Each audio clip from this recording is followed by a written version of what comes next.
Tantor Audio, a division of Recorded Books, presents The Way of the Leader, 25 Ideas for Leading Wisely in the Digital Age, by B.H. Tan, narrated by David Shih.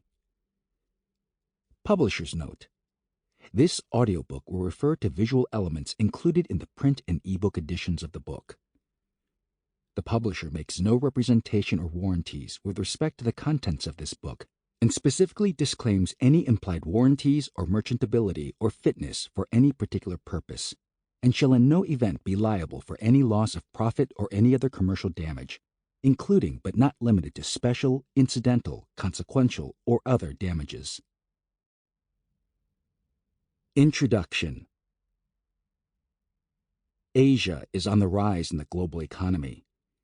After centuries of Western economic dominance, China, India, and the rest of the East, alongside emerging economies, are beginning to challenge the West for positions of global industry leadership.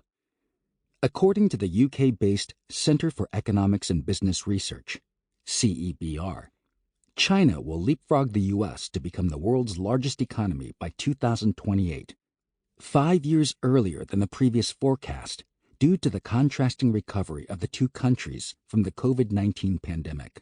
Meanwhile, India is tipped to become the third largest economy by 2030. A question that begs an answer is, henceforth, how will the underlying managerial philosophies and traditions of the various cultures in Asia be positioned on the world stage? This is an important topic to address. For many decades now, the West has been the unchallenged leader in thinking about business and leadership. As the pace of globalization quickened, Western multinationals set up subsidiaries around the world. Along with transferring their technologies, bringing jobs to millions, they also exported their managerial philosophy and processes. These Western ideas have been adopted with enthusiasm and applied diligently in both emerging and developed markets worldwide. In the 1980s and 1990s, the Japanese success in manufacturing won the admiration of the West. This led to a global adoption of Japanese concepts such as quality control circles, teamwork, and JIT, just-in-time manufacturing. Will the rise of China and India bring an infusion of Eastern perspectives to the field of leadership? All ideas are good, especially if they are diverse. In the history of human experience, the most fruitful developments take place at the intersection of different lines of thought. We can't get anything in starker contrast than the ideas and traditions of the East and West. The world has entered the digital economy. In 2016, Klaus Schwab, founder and executive chairman of the Geneva-based World Economic Forum, WEF, coined the term the Fourth Industrial Revolution, or Industry 4.0. Schwab argued a technological revolution is underway that is blurring the lines between the physical, digital, and biological spheres. Increasingly, AI, artificial intelligence, will supplant many aspects of the hard elements of leadership, those responsible for the raw cognitive processing of facts. This will lead to a greater emphasis on the soft aspects of leadership, the behaviors, relationships, and attitudes that encourage and motivate people to bring the best versions of themselves to work. How then should leadership be defined? A recent study by the MIT Sloan School of Management concluded that organizations can no longer lead the way they have been used to in the past. Top-down, bureaucratic, bottom-line-driven hierarchies have no place in the new era. More lateral, collaborative, purpose-driven teamwork will be the norm. Leaders will act as facilitators and coaches, and must be ready to empower their teams to come up with solutions on their own. Being able to build trust will be a key attribute, and they must have a healthy dose of humility. Having a passion for technology will be a must. In the last few decades, there has been a lot of research that points to different thinking styles between Westerners, primarily Europeans, Americans, and citizens of the British Commonwealth, and East Asians, principally the people of China, Korea, and Japan. This is reported by psychologist Richard Nisbett in a seminal book entitled The Geography of Thoughts: How Asians and Westerners Think Differently, and Why. Kai-Ping Peng, Nisbett's colleague from China, summarizes the differences very precisely. You know, the difference between you and me is that I think the world is a circle, and you think it's a line. Western linearity is displayed in the general belief that the universe is divided into two opposites with a clear-cut demarcation between them: man and nature, subject and object, mind and matter, the divine and the secular. Though the coexistence of opposites is recognized, they are viewed as separate and opposing, resulting in an either-or orientation. Linear thinking proceeds by breaking the world into manageable chunks and tackling them in isolation from each other. From this mechanistic and fragmented worldview, problems are solved through an analytical, rational, and logical process, proceeding in a straight line, making connections in a sequential order. Westerners have a compelling need to find out who is right in an argument. Their form of argumentation is to proceed from thesis to antithesis and on to synthesis. It focuses the mind wonderfully, but may cause tension, as the reason for a critique may not be to understand another's viewpoint, but to disprove it. The either-or mindset leads to dualistic thinking. It assumes a universe where there are only two contrasting, mutually exclusive choices or realities: right versus wrong, white versus black, good versus bad, winners versus losers. This becomes a zero-sum game. Nonetheless, this relentless search for the truth underpins the West's undisputed superiority in scientific discoveries. Westerners possess a remarkable sense of personal agency, that they are in charge of their own lives and are free to act as they choose. In a word, they believe in individualism. Chinese circularity takes a more organic and ecological worldview. It sees all things in the universe as constantly changing in a cyclical motion. Nature, and hence organizations, is a self-organizing system in perpetual interaction of yin and yang forces or energies. Asians attend to objects in their broader context. The world seems more complex to Asians than to Westerners.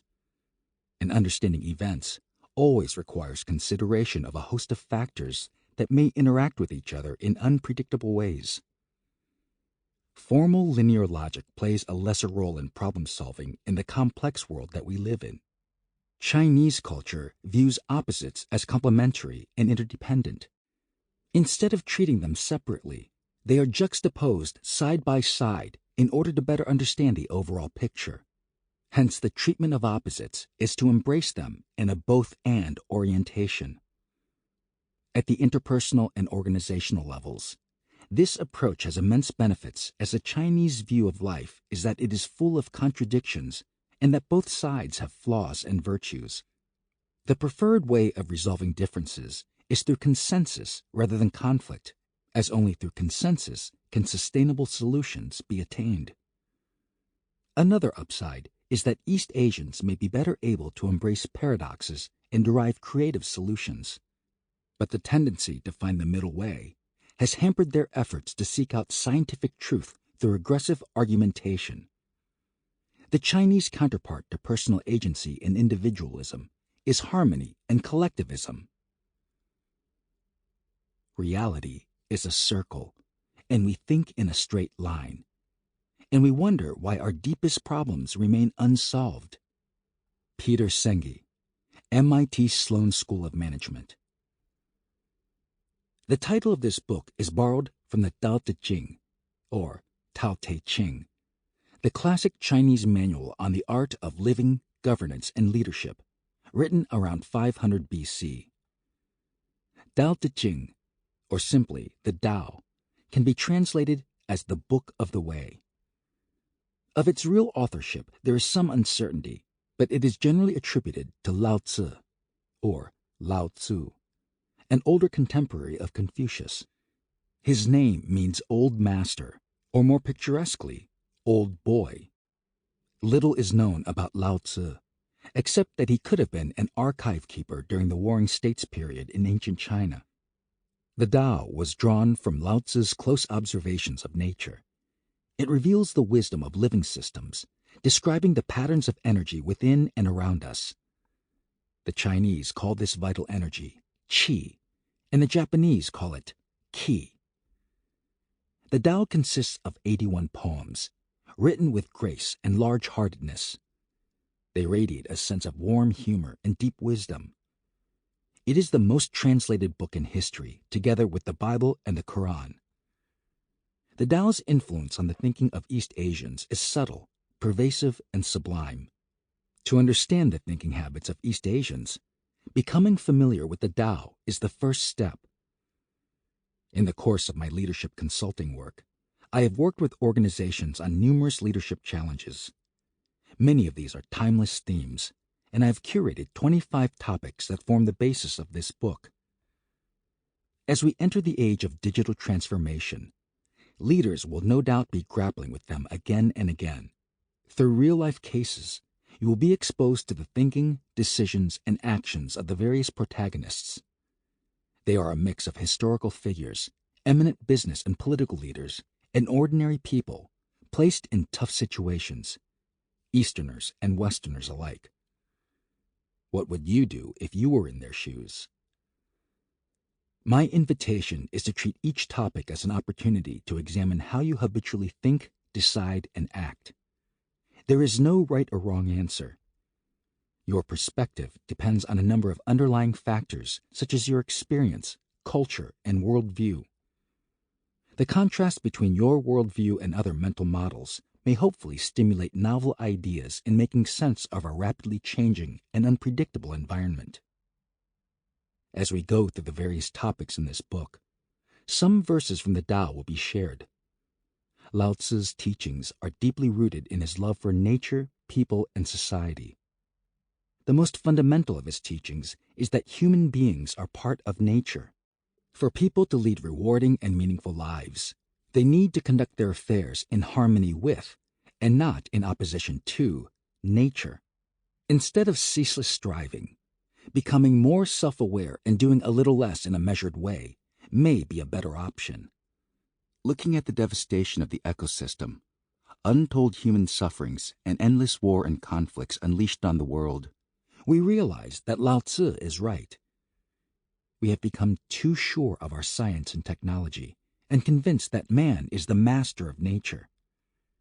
At first blush, Lao Tzu's ideas may sound counterintuitive. With patience, reflection, and curiosity, we gradually become aware of their wisdom.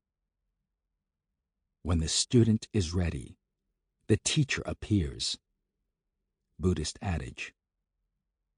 This book is an exploration of ideas and alternative ways of making sense of situations.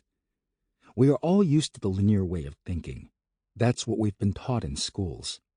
Now let's find out more about the circular way of thinking. The linearity versus circularity difference in Western and Chinese cultures is merely a matter of degree. There is no absolute distinction between the two cultures. Exceptions are numerous, and counter-evidence exists. To compare them is not to judge which is superior, but to promote mutual understanding. Albert Einstein was once asked, "Dr. Einstein, why is it when the mind of a man has stretched so far as to discover the structure of the atom, we have been unable to devise the political means to keep the atom from destroying us?" The great scientist replied, "This is simple, my friend. It is because politics is more difficult than physics." In the view of Professor Peng, now at Tsinghua University, the peoples of the East and the West can learn from each other in fundamental ways. The Chinese can learn much from Western methods of determining scientific truth, and Americans could profit enormously from the Chinese tolerance for accepting contradictions in social, business, and political life.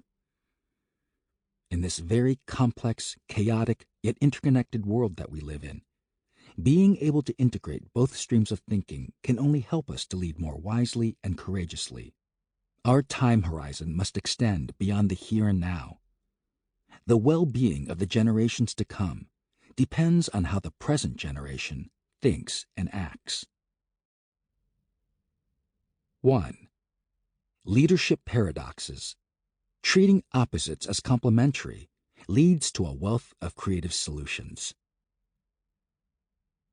Being and non-being create each other. Difficult and easy support each other. Long and short define each other. High and low depend on each other. Before and after follow each other. Lao Tzu.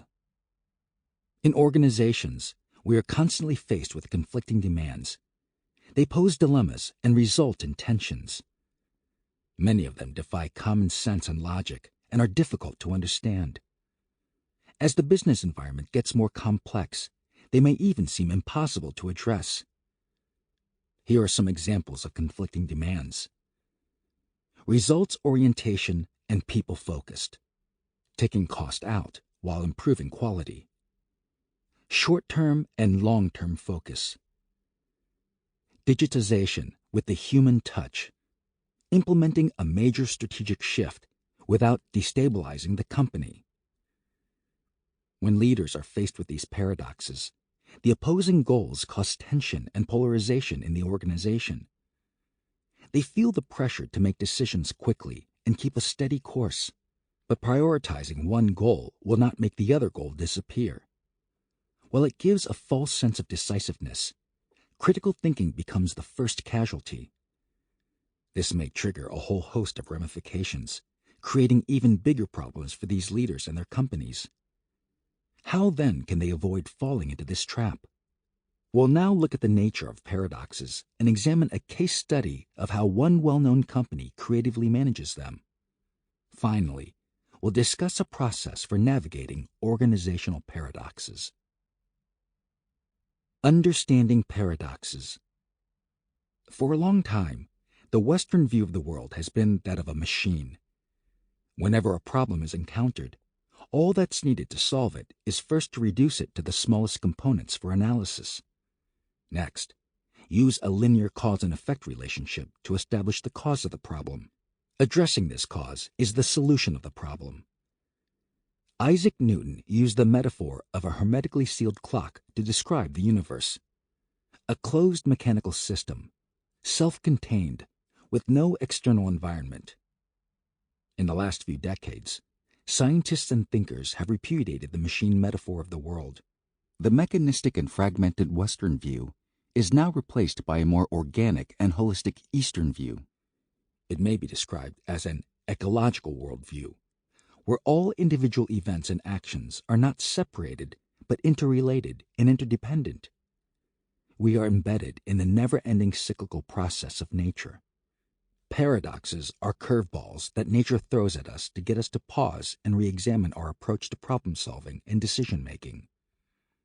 They may come in the form of a statement, proposition, situation, or even a person that seems contradictory. These elements are present. Two polar opposites, mutual exclusivity and simultaneity. Both claim validity, invoking a sense of absurdity. Our logical understanding of the world is upended. We are gripped by tensions because the contradictions we are faced with defy logic and common sense. Managing contradictions.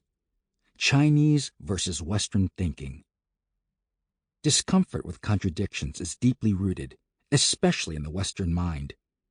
Aristotelian logic treats contradictions and tensions as signals that the ultimate truth has not been discovered yet. The approach adopted is dialectical thinking, to logically weigh the merits and demerits of both sets of ideas. Once this is done, a single unified truth is discovered. The opposite to this must be wrong. Psychologist Richard Nisbett describes this form of synthesis as aggressive because the ultimate goal is to resolve contradictions. In place of the Western style of logic, the Chinese dialectic uses contradictions to understand relations among objects or events, to transcend or integrate apparent oppositions, or even to embrace colliding viewpoints. Instead of incompatibility, Chinese thinkers see complementarity. According to Lao Tzu, the Chinese philosopher credited with writing Tao Te Ching, all things and events in nature are interrelated, connected, and are but different manifestations of the same reality. Thus, there is nothing inherently good or bad about opposites and paradoxes. In fact, the Taoists view contradictions as a necessity in life. For one to exist, it needs to have the other. In order to have black, you need to have white. Otherwise, how will you know that you have black? In Taoism, the two opposing forces are commonly denoted as yin and yang. The yin-yang symbol consists of a circle divided into two fish-shaped halves, much akin to a black dolphin with a white eye intertwining with a white dolphin with a black eye. They represent opposing natural forces coexisting permanently, blending in with each other in a continuous cycle of change. Let's now look at how one famous Japanese company unleashes creativity through a paradoxical mindset. Toyota Production System. Toyota has long risen to the highest ranks of the world's best car manufacturers. Behind its success is the famed Toyota Production System, TPS. Though TPS provides a powerful competitive advantage, it does not completely account for Toyota's success. Its secret lies in the power of paradoxes within a culture of contradictions. TPS is a hard innovation that drives continuous improvement in the way cars are manufactured. It is complemented by a soft innovation that recognizes, nurtures, and empowers the humans within the systems. Toyota started as a humble textile business at the beginning of the 20th century. The founder was Sakichi Toyoda. In 1935, they ventured into car manufacturing. The quality of their cars was poor initially. In 1950, Eiji Toyoda, the founder's son, visited Ford Motor Company in the U.S. to learn from Henry Ford about mass production of cars. After many months, he concluded that the Ford mass manufacturing process did not suit what he had in mind. Ford manufactured one model, the famous Model T, and only in black color. It was Toyota's aim to produce a variety of cars in one plant. Faced with financial constraints and labor problems because of the strong Japanese Union, he knew that he had to develop an in-house system to realize his manufacturing ambitions.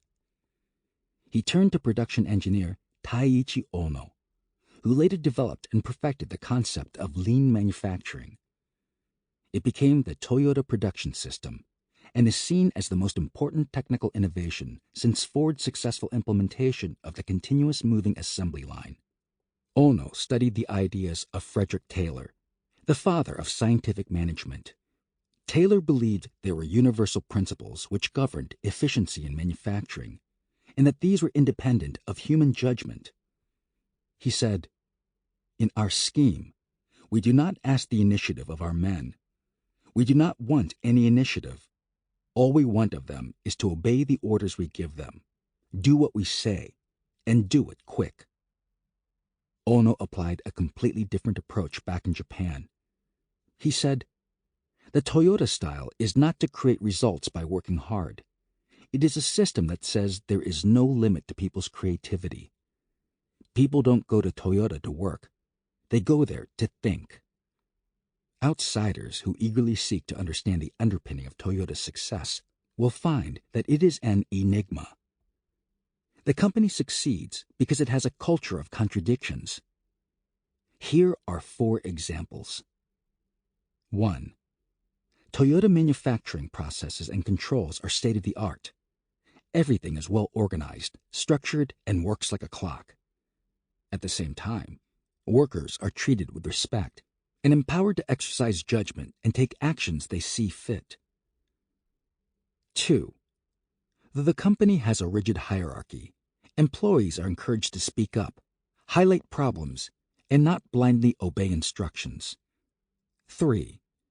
Many of Toyota's goals are intentionally vague and ambiguous. This is antithetical to accepted management practices, but many Toyota executives point out the wisdom of painting in broad strokes. When goals are too clearly defined, employees withdraw into the comfort of their own silos to do their own thing. Ambiguity is a powerful impetus to talk across boundaries, to explore new avenues of collaboration and exploration. 4.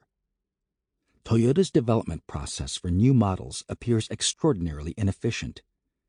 Decisions are pushed out as far as possible, but Toyota can turn out new products in much less time than its competitors, a feat that is much admired. How to navigate organizational paradoxes. There are 3 common approaches that leaders adopt in navigating paradoxes. Each leads to a different outcome. Either-or approach. We often don't know what to do with fundamental opposing propositions.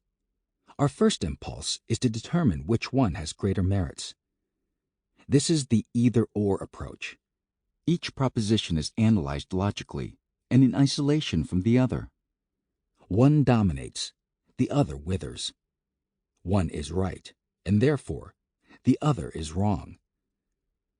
Decisions made in this way have the advantage of being quick. In some straightforward situations, it is the ideal way to make a decision.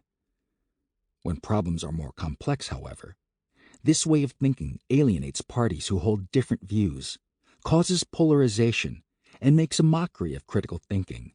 It perpetuates an outmoded idea that there is only one truth. Contentions and nuances have no place in the discussions. An example is the statement of the former U.S. President George W. Bush, who said after 9/11, at the launch of his anti-terrorism campaign, "Every nation in every region now has a decision to make. Either you are with us or you are with the terrorists." Trade-offs. Still treating the 2 options as competitive and contradictory, the leader works along the continuum to find where to position the solution. It is through trade-offs that a compromise is struck. There is also a time and place for this approach. In trying to make a deal with a strong and intransigent party, the only way to move forward may be through trade-offs. But the solution may not be long-term. Both sides may feel that the agreement is lopsided. For example, in the collective bargaining process between workers' union and management, there will inevitably be trade-offs. If mutual trust and a sense of collective destiny are missing, even after the agreement is signed off, the relationship will still remain fraught. The paradoxical mindset. Instead of considering both alternatives as contradictory, leaders who adopt the paradoxical mindset see them as complementary. The 2 opposing positions are interdependent. Indeed, one cannot exist without the other. They embrace the tensions to transcend or integrate them. This is a higher order of thinking. It is the both-and perspective. In such a worldview, leaders recognize the emergence of multiple truths which together form a whole. Consider the case of a tech solutions provider. New entrants to the market are posing a major threat. They face the pressure to improve customer service while reducing cost. Their leader reframes the challenge as follows: what ideas can we think of to achieve both simultaneously? The team members return within a couple of weeks with a plan to simplify their operating model on customer service. That reduces cost by 30% and improves customer service. The team members themselves realize that what they are doing will only offer a temporary respite as their competitors up their game in response. They set themselves another challenge: offer clients more innovative solutions while maintaining cost competitiveness and improving customer services. 8 months later, they increase their market share considerably. The next time your teams struggle with competing constraints, don't be too quick to turn your attention to providing relief, such as allocating more resources or extending the timeline. Instead, reframe it as a creative challenge. When people are faced with seemingly irreconcilable demands, they often surprise themselves. Sample complete. Ready to continue?